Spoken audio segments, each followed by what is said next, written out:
Hi friends, एक और company को डिस्कस करेंगे आज, जिसका कि रिज़ल्ट आ चुका है एलाइड ब्लेंडर्स एंड डिस्टिलरीज़। इस कंपनी को मैंने पहले भी डिस्कस किया है। बेसिकली ये मेरा फर्स्ट वीडियो था इस चैनल पे, जिसमें मैंने एबीडी को डिस्कस किया था, एलाइड ब्लेंडर्स एंड डिस्टिलरीज़ को।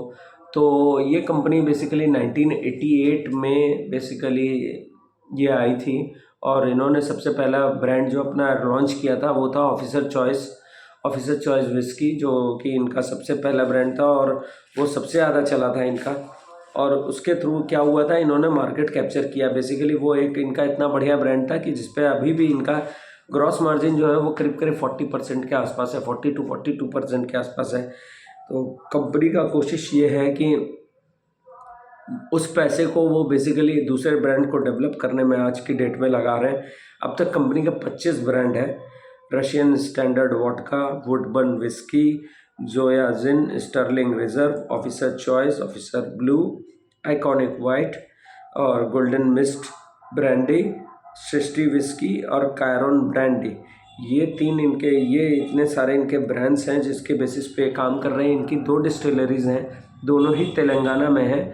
इन्होंने एक और कंपनी को एक्वायर किया है, मीनाक्षी एग्रो प्राइवेट लिमिटेड, जिसके थ्रू ये अब यहाँ पे भी डिस्टिलरी अपनी महाराष्ट्र में भी डेवलप करेंगे बेसिकली। तो ये मिलाकर इनकी 3 हो जाएगी, और एक और फैसिलिटी वो प्लान कर रहे हैं, या तो आंध्रा में करेंगे या उत्तर प्रदेश में करेंगे। तो अभी उन्होंने बेसिकली डिसाइड नहीं किया है। तो कंपनी जो है वो बेसिकली इस तरीके का काम कर रही है। मैं एक डिस्क्लेमर आपके साथ इसमें देता चलूँ कि मैं इस स्टॉक में इन्वेस्टेड था, बट मैं इससे बाहर निकल गया बिकॉज ऑफ नंबर्स देखकर मुझे थोड़ा सा मैंने रिलेटिवली ठीक नहीं लगा। कंटिन्यूसली पिछले 2 क्वार्टर में कंपनी का जो नंबर्स है वो काफ़ी डिटोरिएट होता हुआ दिखा है। और अगर देखें तो पहले 2 क्वार्टर पहले कंपनी 15 से 18% से ग्रो कर रही थी, वहाँ से वो नंबर गिरकर करीब 15% था, और इस बार इस क्वार्टर में नंबर गिरकर 2.8% पे आ गया है। तो इस क्वार्टर में इनका सेल जो है 1004 करोड़ का है। एबिटा मार्जिन जो है वो 137% है, जो कि पिछले क्वार्टर में परसेंटेज वाइज मार्जिन जो था वो 13.4 था, बढ़कर अब 14.1 हो गया है। 70 बेसिस पॉइंट का बढ़त है वहाँ पर। पैट जो है वो 64 करोड़ का है, जो कि बेहतर है, लेकिन बेसिकली हुआ ये है कि कंपनी में ग्रोथ चली गई है। तो इस वजह से मैं इस स्टॉक से मैंने एग्ज़िट किया। और ख़ास बात यह है, कन्विक्शन इसलिए कम बनता है स्टॉक में क्योंकि कंपनी जो है, मैं किसी को भी बाई सेल की कोई रिकमेंडेशन नहीं दे रहा हूँ, मैं अपना सिर्फ रैशनल दे रहा हूँ कि मैं क्यों एग्ज़िट कर गया इस स्टॉक से। बिकॉज कारण ये है कि ये गवर्नमेंट के इंटरवेंशन पे डिपेंडेंट है। ये industry basically it's an sin industry, इसको सिन इंडस्ट्री कहते हैं, और गवर्नमेंट के डिसीजन को आपको मानना होता है, आप मनमानी नहीं कर सकते। तो बेसिकली इनका नंबर क्यों गिर गया सेल का, वो पहले मैं आपको एक्सप्लेन कर दूं। तो 2 स्टेट हैं, एक महाराष्ट्र और दूसरा तेलंगाना। दोनों में डिस्टर्बेंस क्रिएट हुआ। तेलंगाना में ये डिस्टर्बेंस हुआ कि तेलंगाना में जो भी लिकर के लाइसेंसेस दिए जाते हैं वो डिलेड चल रहे हैं, ऑलमोस्ट 2 महीने डिलेड चल रहे हैं, जिसकी वजह से क्या हुआ, Q3 की पूरी सेल चली गई है। क्योंकि जिनके पास जो भी स्टॉक है दुकान में, तो वहाँ सिस्टम यह है कि हर साल रिन्यूअल होता है, और जिसके पास लाइसेंस होता है उसको नहीं मिलता, किसी दूसरे को दिया जाता है। हर साल नए लोगों को लीकर का लाइसेंस दिया जाता है।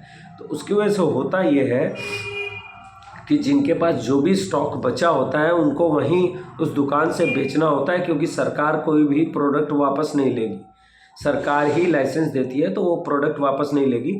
तो होता यह है कि इसमें जिनका माल जो उन्होंने ऑलरेडी उठा रखा होता है वो ना बिकता है, तो धीरे धीरे करके उसको बेच कर जब वो खाली कर देते हैं, तब वो लाइसेंस जो है वो बेसिकली नए लाइसेंस के लिए रिन्यूअल होता है। तो वो प्रोसेस पूरा स्लो हो जाता है, जिसकी वजह से Q3 में पूरी तरीके से हिट हो गया इनका सेल। आप देखिए, मास एंड प्रीमियम सेगमेंट का सबसे ज़्यादा सेल उनको करीब करीब 15% का मार्केट शेयर है तेलंगाना में कंपनी का। तो वो पूरी तरीके से डिस्टर्ब हो गया because of such an event. Maharashtra में एक अलग सी प्रॉब्लम है कि वहाँ महाराष्ट्रियन मॉल्ट लीकर बेचने की गवर्नमेंट की पॉलिसी है। उनका कहना है कि आप MML बेचिए, यहाँ पर इंटरनेशनल ब्रांड तो बेचिए, सो बेचिए, साथ में ये भी बेचिए। तो उसकी वजह से क्या हो रहा है, वहाँ पर भी जो सेल है वो डिसरप्ट हो रखी थी। उसकी वजह से क्या हो रहा है, वो अभी डिसीजन उसमें कुछ भी फाइनलाइज नहीं हो रहा है, वो अभी डिलेड चल रहा है। एक्सपेक्टेड है कि अगले 6 महीने में उसमें भी कुछ क्लैरिटी देखने को मिलेगी।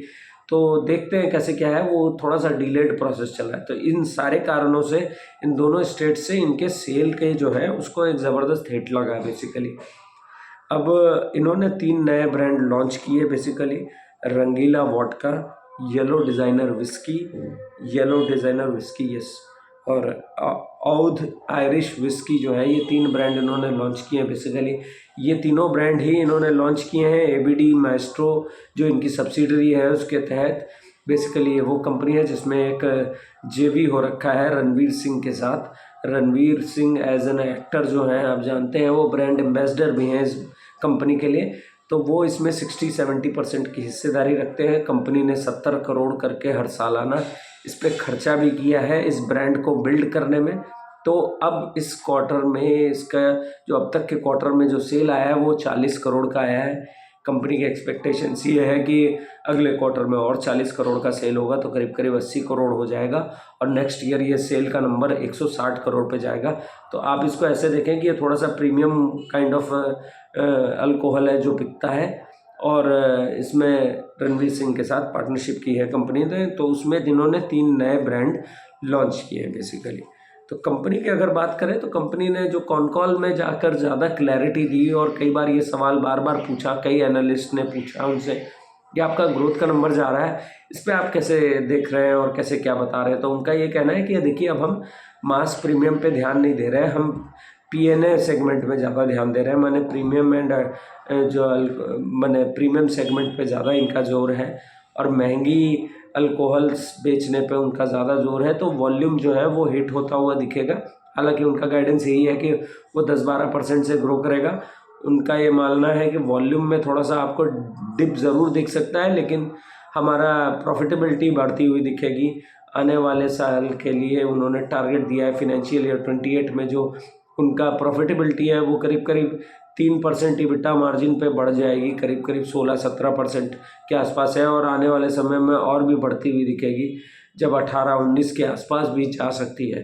तो कंपनी का आगे का फ्यूचर का ग्रोथ का प्लान ये है बेसिकली, वो कई ऐसी चीज़ें देख रहे हैं जिनके थ्रू उनको अच्छा रिस्पांस मिल सकता है। आइकॉनिक वाइट इनका सबसे बढ़िया ब्रांड है, जिसकी वजह से सारा ये सेल का पुल आ रहा है, नहीं तो ये 1000 करोड़ का भी सेल आपको नहीं दिखता है। आइकॉनिक वाइट ने पिछले साल करीब 5 मिलियन केसेस बेचे थे, इस साल नंबर 7.7 मिलियन केसेस है। तो ऑलमोस्ट वहाँ अगर देखें तो वो 50% का ग्रोथ है उसमें, एंड एक्सपेक्टेड है कि वो 10 मिलियन या उससे ऊपर ही करेंगे इस पूरे साल में।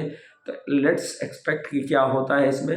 आइकॉनिक वाइट पे वो एक्सपेक्ट कर रहे हैं कि ये नंबर और भी आगे जाने वाला है। तो बेसिकली ये प्रीमियम कैटेगरी का है, उनका ब्रांड है जो कि अच्छे से ग्रो कर रहा है। जोया जिन बोलकर उन्होंने जो लॉन्च किया था, उसमें इन्होंने 2 फ्लेवर और लॉन्च किए हैं जो कि बहुत ही प्रीमियम टाइप हैं, और जो ओमनी चैनल के थ्रू ज़्यादा बिक रहे हैं। तो उनका कहना है कि ये प्रीमियम टाइप ऑफ ब्रांड्स हैं जो ज़्यादा बिकते हुए दिख रहे हैं हमको।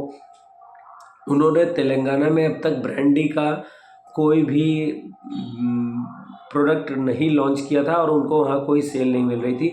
साउथ इंडिया में आप देखेंगे तो ब्रांडी ज़्यादा चलती है, ब्रांडी का इस्तेमाल ज़्यादा होता है वहाँ। तो जो ये कि इंडस्ट्री का मैं बता रहा हूँ, पूरी इंडस्ट्री जो है अल्कोहल की, उसके लिहाज से तो साउथ में जो है वो ब्रांडी ज़्यादा बिकती है। इनका जो तेलंगाना में सिर्फ स्टेक है वो करीब करीब 10 से 12 मिलियन केसेस का सेल है वहाँ पर, जो इंडस्ट्री कर रही है, ये कुछ भी नहीं कर रहे उसमें से।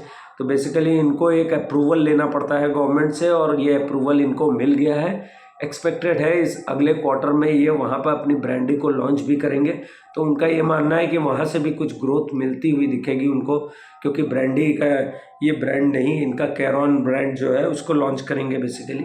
तो वहाँ से इनको ग्रोथ आती हुई दिख रही है। साथ ही साथ अगर देखें तो प्लांट्स पे इन्होंने ये बताया कि ये एक प्लांट खोलने की कोशिश करेंगे आंध्रा में और उत्तर प्रदेश में से कहीं एक, क्योंकि वहाँ क्या है, इनकी फ्रेंचाइजी फ्री लगती है उत्तर प्रदेश में 27 रुपये पर केस के बेसिस पे। तो वहाँ करीब करीब 6 मिलियन केसेस बिक रहे हैं, तो करीब करीब 1.5-2 करोड़ रुपया इनको फ्रेंचाइजी फीस देनी पड़ती है। तो ये प्लान कर रहे हैं कि हम एक प्लांट वहाँ लगा दें, तो आने वाले समय में हमको और भी ग्रोथ दिखेगी। और ये डिसीजन अभी चल रहा है, इस पर कुछ फाइनल डिसीजन नहीं है। तो कंपनी का ये मानना है कि उनका प्रीमियम सेगमेंट का सेल बढ़ेगा, उनका मार्जिन बढ़ेगा, एबिटा मार्जिन बढ़ता हुआ दिखेगा, और ग्रोथ जो है वो 10-12% के आसपास रहेगी। कोई बहुत ज़्यादा हाई फाई नंबर वो नहीं कोट कर रहे हैं। मार्जिन इंप्रूवमेंट उनको होता हुआ दिखेगा, उनके पास नई अपॉर्चुनिटीज़ आ रही हैं, और एक सिंगल मॉल्ट विस्की वो लॉन्च करने का सोच रहे हैं फिनेंशियल ईयर 29 में। सिंगल मॉल्ट विस्की जो है वो बहुत ही महंगी बिकती है, आपको पता ही होगा। और अब ये जो आइकॉनिक वाइट है, इसका सेल भी ये इंटरनेशनली करने की कोशिश कर रहे हैं, 8-9 कंट्रीज़ में कर रहे हैं। एक्सपेक्टेड है अगले 1 साल में ये 30-35 कंट्रीज़ तक उसको पहुंचा देंगे। तो ओवरऑल सेंटिमेंट्स ये दिख रहा है कि प्रीमियम सेगमेंट में ये धीरे धीरे करके हर जगह एक्सपैंड आउट कर रहे हैं। एबीडी से ग्रोथ आएगी, माइस्ट्रो से ग्रोथ आएगी। तो ये सारा जो सिचुएशन बन रहा है, ये सब दिखाता है कि एक बहुत अच्छा होता हुआ दिख रहा है। प्रीमियमाइजेशन का गेम चल रहा है। आप देखेंगे रेडिको खैतान का जो प्राइस एक्शन है, अगर उसको देखें, रेडिको है खैतान अगर कहाँ है आज की डेट में, तो वो बेसिकली प्रीमियमाइजेशन की बेसिस पे ही यहाँ तक पहुँचा है। तो इसलिए बहुत अच्छा दिखता है स्टॉक। कोई बाय सेल की रिकमेंडेशन नहीं करूँगा मैं। प्रीमियमाइजेशन पे कंपनी का जोर है। ईएनए फैसिलिटीज़ जो भी हैं इनकी प्लान करके कर रहे हैं ये। बेसिकली इनका ये मानना है कि इनको आने वाले समय में कितनी सेल होती हुई दिख रही है, उसके हिसाब से ईएनए फैसिलिटीज़ भी ये डेवलप करते हुए चल रहे हैं। तो कोई लैग नहीं रख कर चलेंगे, जैसे जैसे ग्रोथ होती जाएगी वैसे वैसे। बेसिकली प्रॉब्लम ही यही आती है कि आपको ईएनए ही नहीं जब मिलेगा, ENA is an raw material for making alcohols, तो उसकी फैसिलिटी आपको पहले डेवलप होनी चाहिए। तो बेसिकली अब इनका प्रयास ये है कि पहले ये ईएनए जो है वो एक जगह से दूसरी जगह पहुंचाते थे, सब तेलंगाना जाता था। अब ये कोशिश कर रहे हैं जहाँ जो हम प्लांट बना रहे हैं वहीं पे हम ईएनए को स्टोर करेंगे और वहीं से बॉटलिंग करेंगे। तो इस तरीके के इस सारे के कॉस्ट एफिशिएंसी से होगा क्या, बिजनेस में प्रॉफिटेबिलिटी बढ़ती हुई दिखेगी, जिसको इन्होंने बताया भी कि आगे चल के मार्जिन्स बढ़ते हुए दिखेंगे, प्रॉफिटेबिलिटी बढ़ती हुई दिखेगी, प्रीमियमाइजेशन बढ़ता हुआ दिखेगा। आइकॉनिक वाइट को बाहर लॉन्च करेंगे, रंगपुर बोल के सिंगल मॉल्ट विस्की लॉन्च करेंगे। आप जानते हैं रंगपुर एक तेलंगाना में एक जगह है, जैसे रेडको ने रामपुर बोल के एक ब्रांड लॉन्च किया था, रणथंबोर लॉन्च किया। ये सब सिंगल मॉल्ट विस्की हैं जो कि फिनेंशियल ईयर 29 में जाकर बनकर तैयार होगा। तो ट्रेजेक्ट्री वाइज ठीक लग रहा है स्टॉक। मैं एग्जिट किया तो उसके पीछे कई सारे कारण मैं देखता हूँ कि बड़ा ही कंफ्यूजिंग सा है, और गवर्नमेंट का इंटरवेंशन इतना ज़्यादा है कि 1 क्वार्टर 2 क्वार्टर में अचानक ऐसा लगेगा कि जैसे सब कुछ बिखर गया।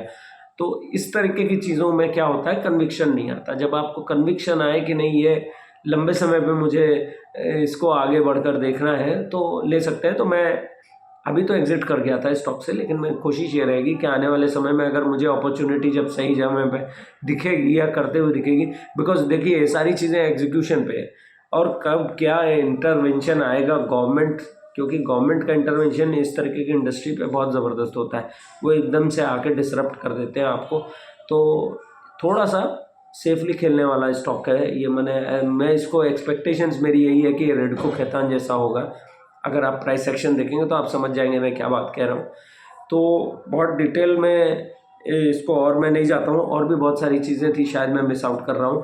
कोई अगर इस स्टॉक को ट्रैक कर रहा हो या किसी को कुछ जानना हो तो ज़रूर पूछें। कोई बाय सेल की रिकमेंडेशन नहीं है मेरी तरफ से, ये जस्ट प्योर एजुकेशनल पर्पज़ में आपको ये सारी चीज़ों को डिटेल में बता रहा था। और कोई भी आपका सवाल हो तो ज़रूर करें। Thank you so much.